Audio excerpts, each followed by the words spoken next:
It's your favorite diabolical exotical, the Madame, the exotical tax collector. Victim privilege, empathy baiting, emotional pandering. These are some of the terminologies that I'll be using in this video. And these are just certain terminologies I wanted to use particularly in this video because they describe exactly what unambiguous Black women do in order to social climb with the bottom of the barrel type of privilege. And you might ask me, what is the bottom of the barrel type of privilege? And that is victim privilege, where they seek to gain financial, emotional, mental validation, or even freebies by telling their sad stories, by emotionally pandering to people, and by empathy baiting. And you guys might ask me, what is empathy baiting? Can you give me an example of empathy baiting? For an example, when the Feed the Children commercial comes on, you are empathy baited. You're drawn into that personal story, and you are seeing these children hungry, like not well clothed, you know what I mean? And very thirsty. And they'll even show video, like a visual of this hungry child finally getting some food, finally getting some water, and then seeing their happy faces, after they've gotten what they've needed, a fucking essential need. And of course that's going to pull on anyone's emotional heartstrings, you know what I mean? That loves children or honors the innocence of children or understands, you know what I mean, that we all have needs, and it's not right that these children have to go hungry, and where are their parents and et cetera, et cetera. That is just a part of the empathy baiting tactics. So this is a tactic that, unambiguous Black people use day in and day out.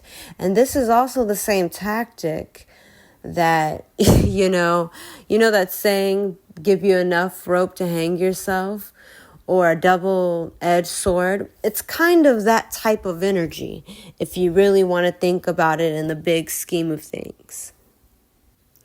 I wanted to come with some facts and some solid talking points. So let's get into this article here.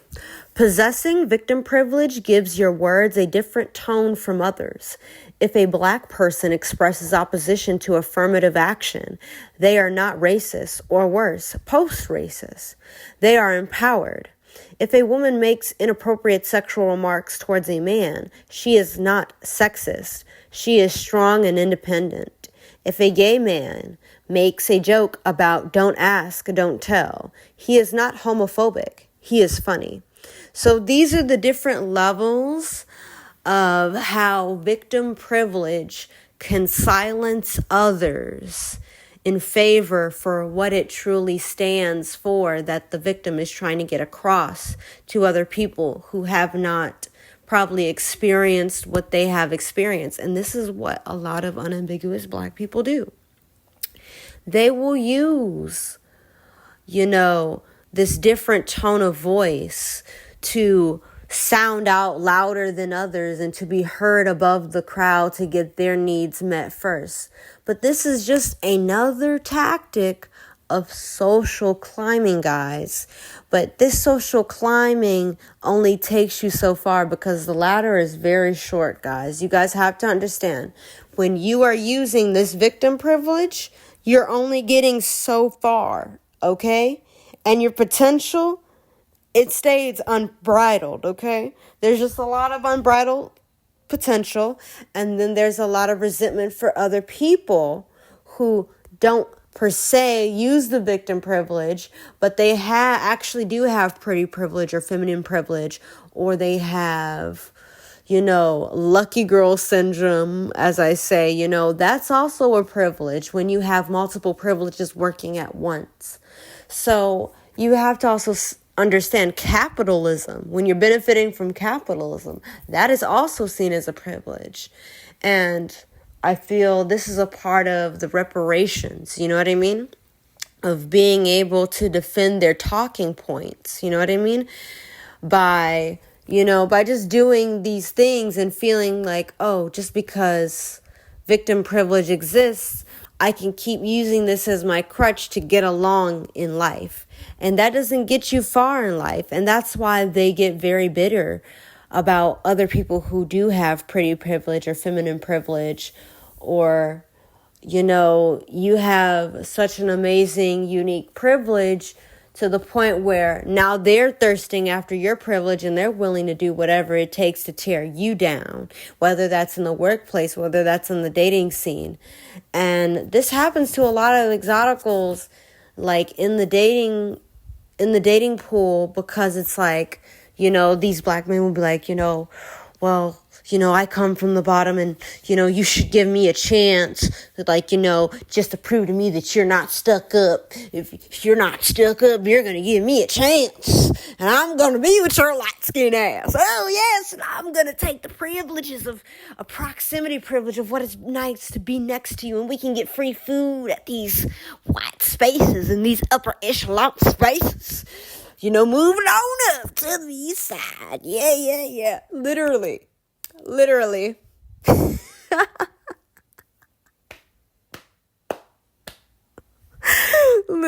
guys. Okay, enough of my jokes. But let's get into the rest of the article.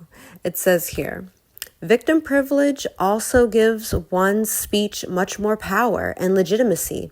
When a victim is in the spotlight, the non-victims around the table stop and listen because what they are about to hear is the product of a resilient individual who has faced obstacles, discrimination, and oppression and has lived to tell the story. Because of who they are and where they come from, a victim's experience and thoughts are worth more.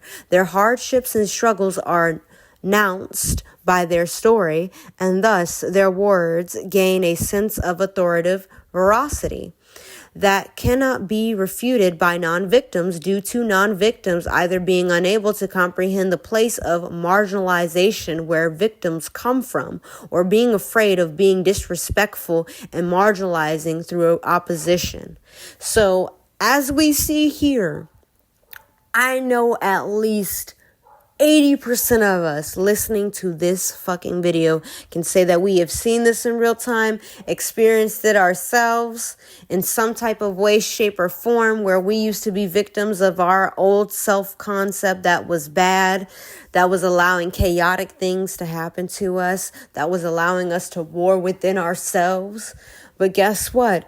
We've risen above that shit and we become our ideal selves, to the ones who do resonate with what I'm saying. But to the ones who haven't gotten to the place that I am to yet, guess what? You can get there by dropping that old fucking story, by stop telling yourself the lies that the unambiguous Black community has spewed to you over the years of your childhood or your entire life as an exotical.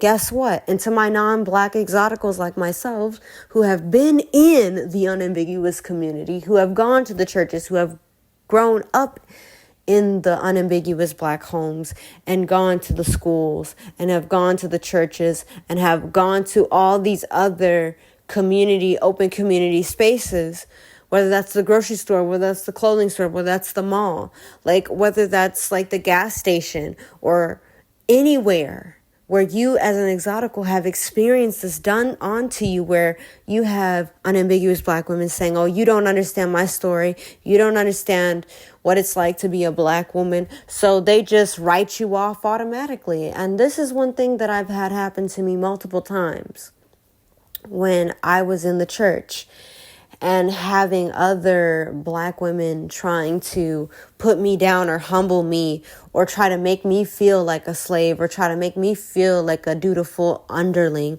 And when I'm not, at the end of the day, I am a queen. And these women would trade places with me in a fucking heartbeat if they could. And on the screen, we have Tokyo Tony. We have Black China's mom. And Black China is a perfect example of this in real time, in real life. And that's why I wanted to bring her fucking mother up, okay? Tokyo Tony goes upon TikTok Live and Instagram and YouTube Live and all these different social media platforms, and she will beg people to send her money. She will literally beg people to send her money and talking about, my life is hard, you know what I mean? And all these different stories that she wants to spew out to people in order to empathy bait them and sympathy bait them and emotional pander to them and to draw them in and to vacuum them into, her shoes. This is the thing. Unambiguous Black people will tell their stories in order to get something out of you, whether that's resources or emotional validation. Like, you guys have to understand the reparations that Black people try to get out of non-Black people and exotical people who are mixed with Black. They will try to get our resources tangible, or they'll try to get our emotional support and saying, oh, you can make it, you can get through this, because guess what? They have an external locus of control, and any type of compliment is boosting up their ego, is blowing up their head 10 times more, because guess what? Those same rhetorics that they try to spew at us, that's what's going on inside them, really. It's just a bunch of projection. And this is the thing. They feel if they can benefit off that projection, right on. By any means possible, like Malcolm X said, by any means possible. And they will really literally take the rhetoric, even of an MLS exotical man, who made segue for them, for their Black empowerment spaces and things of that nature. But they'll never really give him, in the exotical sphere, the credit that he deserves. But no, they'll use him as a crutch to get over on other people. Like, you guys have to understand, the unambiguous Black community is okay with going to jail. They're okay with looting and shooting. They're okay with doing shiesty shit. They're okay with selling people out. They're okay with being ruthless tyrants. You have to understand, these are the modern day pirates. Unambiguous Black people who cannot control themselves, who cannot control their emotions, who do not have mental and emotional stability, who are not grounded in real life reality and understanding that it is the 21st century. If I'm not mistaken, this is not the 1600s, my dude, okay? Like, this is not this is not the sharecropper type of times, baby. Like, I don't know what type of fucking timeline these people are mentally, but it's not in this lifetime, in this present lifetime. I can guarantee you that. And it's like all these different comparisons of these women, how even in like how Black China was on her own reality TV show and how her own mother was jealous of her and jealous of the privileges that she had. And she was just spewing all this hateful stuff at her to the point where Black China had to stand on her 10 toes and she had to be about her business and she had to defend herself and her home. And I feel like a lot of exoticals that have unambiguous Black mothers or non-Black exoticals like myself who've had the experience of having a foster mom who is unambiguous Black woman. Like, I feel like all of us are really overlooked sometimes because they don't understand when you're dealing with this in the home. This is where a lot of, what would I call it? I would call that muling would start being infused into our daily rhetoric, that we would be starting to be trained, as I would say. Like, I know this is probably really bad to say, but we would be trained to bow down and to feel meek and to feel humbled by their presence. But I feel like that genuinely didn't work on me. And I feel like all the other exoticals that had to burn their capes and that had to, pretty much give up that light-skinned saviorhood in order to become the exotical they are today. It is one hell of a transition. It's not an easy road. You have to trust yourself majority of the time, and you have to have an impenetrable self-concept. And what I mean by that is, like, another saying for it is like, have tough skin, or be tough as nails. And I feel like some of us have to demasculinize ourselves as exoticals because we've been given this wrong rhetoric and this wrong storyline about ourselves. And we have to embrace who we truly are. We have to embrace our true, unique beauty and our true, unique talents and gifts, because not all of us have the same gifts or unique abilities or privileges. Some of us have multiple privileges, such as what the lucky girl syndrome really stands for. It stands for a collective of privileges being used at once. And that's why you feel so lucky, because you have pretty privilege and you have feminine privilege. And then you might have, colorism, texturism, featureism, those privileges and the benefits that you get with that all together. I would say that is a collective of privileges, which is lucky girl syndrome. But I feel like exoticals are already initially and naturally perceived as having lucky girl syndrome because of our phenotypes or because of the spaces that we dwell within.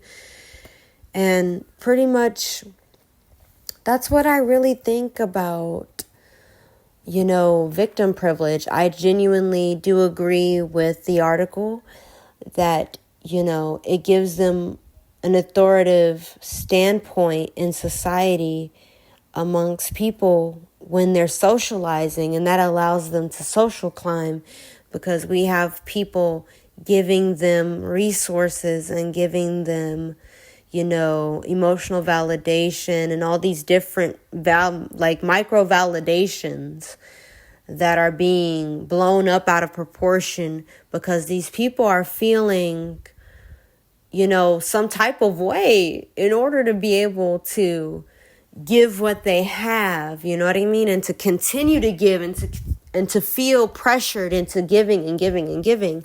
And I feel like certain people feel pressured into muling for the unambiguous community because of the stories that are being told.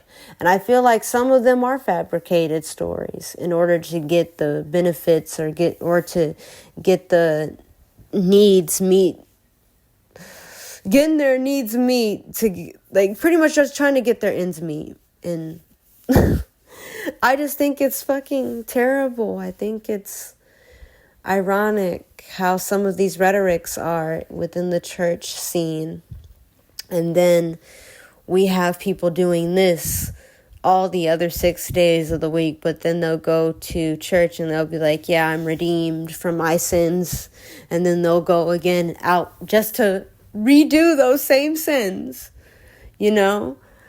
And we have to be careful as exoticals of who we are allowing into our spaces, our immediate environments, our circles, our social groups, and into our families. I just want all exoticals to be a little bit more cautious of who you're allowing into your lives, especially your private lives. Because we need to make sure that we are being our best selves and we are pedestalizing each other and helping each other get to the places that we want to be, and not being pressured to be representatives of people who would never represent us. And this is what's happened time after again. We will do something for them, but they will never, truly fulfill their end of the bargain or their end of the deal or their end of the agreement. It's always some type of feeling of being slighted that allows them to mistreat us or betray us or stab us in the backs. And I just refuse to be a part of that narrative or be a pawn in that narrative or be a character that is a supporting actor in that movie. But that is the video today, and that is what victim privilege is, you know what I mean? And I feel like Toki Tonio is a perfect example of that. And also, what is another actor or another person? Kelly Rowland. Yes, Kelly Rowland. Kelly Rowland gets that victim privilege. And she uses it all the time. And even when she was saying that she was second best, that was literally a tactic. That was literally, a representation of her screaming out into the void, verbally, of her plight and some of the things that she endured, and how she felt singled out and how she felt belittled and how she felt minimalized by Beyonce. And, I feel like Beyonce was just being her natural self. She was showing her talents and she was being her original self.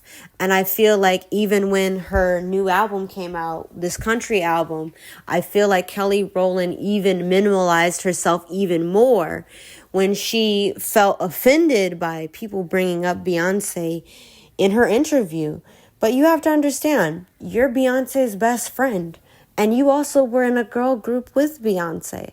So, a portion of your life was dedicated into putting energy into a cauldron, not only with Beyonce, but with another, woman of the Black community to sing, to be a representative of Black women, of talented Black women that can sing. But I feel like she overlooked her own talents and her own abilities, and she didn't see the worthiness within herself, and she had an external locus of control, and she was pulling at all these different crumbs, you know what I mean? I feel like she was she was really looking for the crumbs and accepting the crumbs from the feast table where she felt Beyonce was truly at. And I feel like the unambiguous community sometimes minimalizes themselves and they don't really see the true potential in themselves. And that is where that double-edged sword really comes and where karma really comes to bite, because you must truly see who you are before other people are able to see who you are. You must be willing to have, faith in yourself and faith in your abilities. And some people that I can say in the exotical golden sphere that have faith in themselves is Tinashe, is Zendaya. Like, you have to understand, Zendaya was on Shake It Up. I was seeing Zendaya play her role as this MLS girl that was going to school, but that also was dancing, you know what I mean? And also had all these other quirks to her, and she had a quirkiness to her, and she had this unique expression to herself. Like, besides her, co-stars that were non-Black people, or mixed people. And she allowed herself to shine and to take that spotlight by saying, oh, this is who I am. And that's where they go wrong every single time. Victim privilege does not get you anywhere. Being a victim of your circumstance is not going to get you in that mansion, in that gated community, in Beverly Hills or in Malibu or like in the Bay Area. That's not going to get you that nice area, or in the Hamptons or in Dubai, or in Egypt, or in anywhere in the fucking world where you truly want to be. It's not going to get you anywhere by being a victim of your circumstances. You must overcome that and become the victor of your life. Not the victim, but the victor. And you must alchemize your thoughts to be in complete harmonious alignment in order to get to where you want to be. It takes dedication. It takes discipline. It takes time. It takes resources to become the person you want to be. And guess what? When you allow yourself to indulge in your internalized beauty standard and you allow yourself to say, how can I get there? What is my internalized beauty standard? Like, what is the body type that I want? What is the hair texture? What is the skin tone? Do I have clear skin? Do I have bronze skin? Do I have cocoa brown skin with a touch of honey on it? Like, what does it look like? You literally have to have your own code of living. You have to have your own allegiances, your own pledges, your own mantras. You have to make sure you have your daily rituals that are going to ensure that you stay on track. And that's one thing I want my exoticals to know. When you stay on track, when you hold your vision and you trust the process and you fill in the blanks for the details, guess on your own, or you allow yourself to be inspired by other people's, aesthetics via Pinterest, going on Pinterest, creating yourself a Pinterest board of what is your ideal internalized beauty standard, and how you can achieve that, whether that's getting a cosmetic surgery or whether that's doing whatever you're going to do, a hair treatment, to a workout plan, to a meal prep regimen, whatever it takes to get you to that point. You need to do it. And you've got to be willing enough and have the balls enough to have the kaputs to be able to do it. To be able to pull it off efficiently and easily. Because guess what? You only have to do shit little at a time. It doesn't have to be all at once. Literally, some of you exoticals are falling into the same trap as unambiguous people. And you have to not do that. You have to not do that. You have to stand 10 toes down on your vision and on your goals and on your dreams. Because guess what? You are the one who's responsible of making those dreams a reality. Nobody else. And it's time for you to stand up for yourself. And it's time for you to understand that you have the control in your life. It is what you accept in this life is what you are given. And that's why victim privilege is still going to be a thing in the unambiguous Black community. Because they do not have that awareness. And that's what sets us apart as exoticals in the golden spirit, because we have a higher awareness. Now that we have this higher awareness, we are going to implement, the routines, the regimens, and the mantras that we need to be saying to ourselves in order to get to the places that we want to be and we need to be. It's just as simple as that. You call the shots when you accept certain behaviors from people. Guess what? We are not going to accept certain behaviors from men, from women, from people in general, our families, or anyone who comes against our plans, our goals, and our visions. And this is the thing. Keep your visions and your plans and your dreams to yourselves. It's not anybody's fucking business, literally. And you have to understand, unambiguous Black women will literally, dog us out, mule us out till the cows come home. Just so that they can get to the places that they want to be, and then they will dispose of us like garbage. And this is something that I have seen happen time and time again in my own family setting, in the church setting, in the school setting, in just regular live settings. And I just want you exoticals to know that it's time for you guys to take back your power by only accepting the best from everybody. From the moment that your feet get out of bed and are on that ground to go take care of yourself in the morning, to that moment where you're about to reach that handle to go into a grocery store, a clothing store, wherever the hell you got to be, a government building, or a place where you got to go pay your bills. Make sure that you're stepping into that place with confidence and an impenetrable self-concept where you are unbothered by other people's opinions. Do not allow the weight of other people's opinions to be placed upon your shoulders, because it's not your responsibility to assimilate to other people's codes of living if you do not feel that resonates with you 100%. And what doesn't resonate with you 100% does not allow its existence in your immediate reality. There are certain boundaries and borders that you have to make in the tangible world and the intangible world. Because guess what? Your inner peace is going to be governed by you. Your inner fulfillment is going to be governed by you.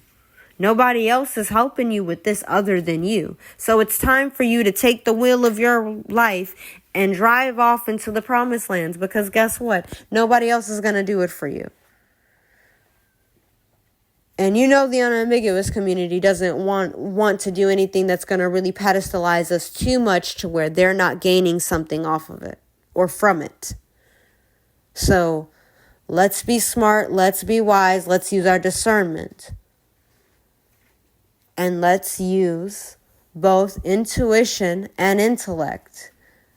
Because those are your mental weapons. You know what I mean? That are in your arsenal at every given moment of the day. Your intuition and your intellect. And that's one thing that they didn't expect for us exoticals to be, is smart and beautiful. And that is today's video. My lovely ladies and gents, I will see you another time. It is the Madam, the Exotical Tax Collector, and that is the end of this video.